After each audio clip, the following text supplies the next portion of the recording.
Hello everyone, my name is Andrew, this is Michael. Welcome What's up? to the A&M Network, where today we're going to talk about the Toronto Raptors. That's the belief how you say it, isn't it? Raptors? Is that it? It's close. Anyway. Sorry, I had to do it. My boy!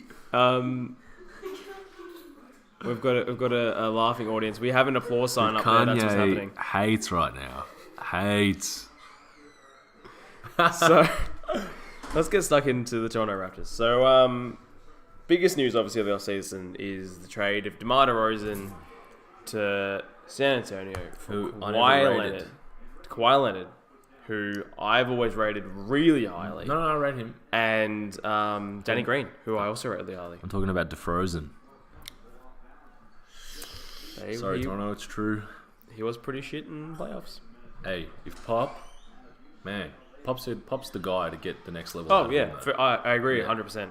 I mean, he makes average players look amazing. He's going to make a good player, I think, look incredible. So interesting. But on the other side of that ledger, you've got Kawhi, who is coming off a year where he basically didn't play. He played, was it 8 games or 12 games, something like that. He barely played. He's going to have to take a little time to get back into it, I think. Looked great today.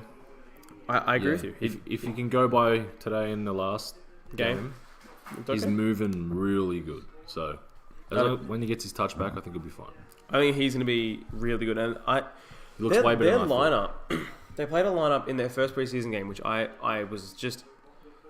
saw it and I went, wow, that's a lineup. I didn't know you watched them. That can go really well. I did. It was Kyle Lowry at the 1, Danny Green at the 2. Mm-hmm. You had Kawhi Leonard at the 3, CJ Miles at the 4, and a Barker at the 5.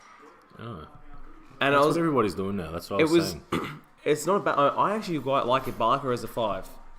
I would only play him with the 5. And leaving him, keeping him back into there as a defensive player rather than having him as the offensive player. We have the Raptors game on actually right as we're talking about this. And I think it's going to be really interesting to see how he goes. I mean, he's not the greatest player, but he can play really well. And I think Valanciunas could have an incredible season too. Obviously, he had that game last year where he just. I think you don't play them together at the end, especially if you got Kawhi on the court. You can't be playing both. No, there's no point. Don't need to. No. But Kawhi's going to be huge. He's going to be huge. So just like his hands, he's going to be massive. Defend 1 through 5. So they got one of the best defensive teams in the league. Man, I'm seriously reconsidering my take on them. I really think they can finish above 76ers. I've got a number 1. No, I think I had number 1 finish and then Boston second finish. I think so. You had Boston first. No, it was one of the two. Boston first. Both Did had I? Boston first. Yeah. Well, I wouldn't. Toronto second. Okay. That's what I'm saying. I would even putting them.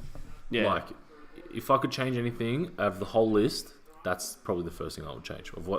And that's only been 1 week. I know it's only been a few games. We might be very reactionary. But you go and put the game tape of him, compare it to Gordon Hayward's game tape today. Big difference. And that's 2 guys who have both missed a year. Yeah. So I mean, he didn't have much rehab. I would have, and it ain't Gordon.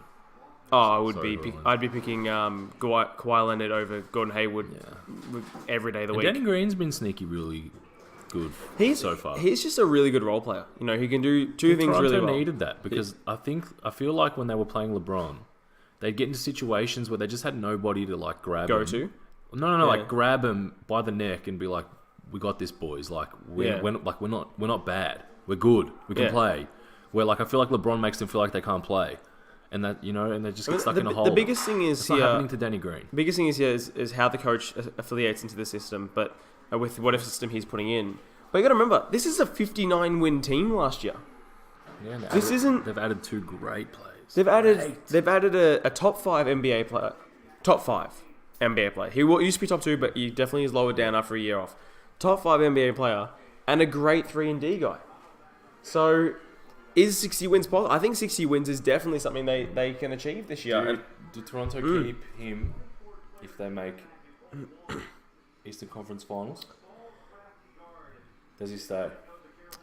I think he stays if they make the finals. Yeah, I think so too. I think it maybe depends how they lose in the final too. Yeah, I think that does matter. It depends a bit more on what happens with Kevin Durant. Yeah. If Kevin Durant leaves, I don't know. Anyway, we're kind of going off topic a little bit, but I don't know. I think he's coming across like he's liking the situation so much more than I expected him. I thought he was going to go there, not say a word, and just keep his mouth shut. Yeah, he's been really vocal. He's been happy and laughing. Yeah.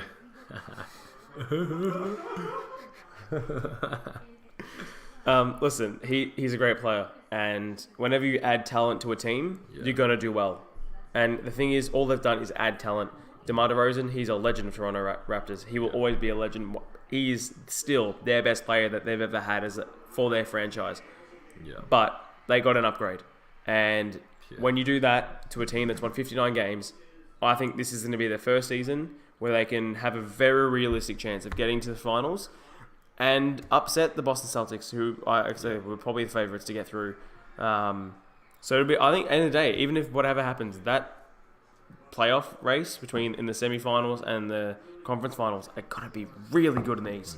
It's going to be really fun to watch, and I think it's all going to come down to Kawhi Leonard on the Raptors and how well he can really be, how good he can be, how well he goes, and if he can be back to MVP candidate.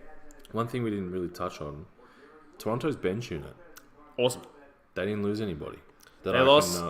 Portal went to one. Yeah, thing. That's pretty much it. Dude. Like, if you're losing one guy, you got the best bench in the league. That's going to not stop them from losing that many less games than 59. Yeah. So, man, I've got to reconsider. I think we're talking ourselves into it right now. Yeah. Right as we record, we're talking ourselves into Toronto being our team for the East. And I think it's going to be very good to watch. And I'm definitely going to watch a lot of Raptors games this season. So hopefully I get more ESPN. I'll watch more than last year. I won't watch heaps, but more than last year. I love them though, so I will watch more. Yeah, but with that, I guess burning question for this one is going to be: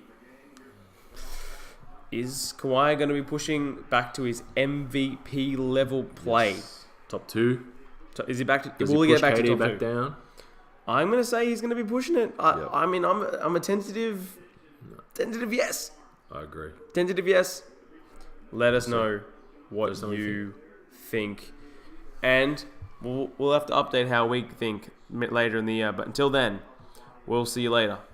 Peace.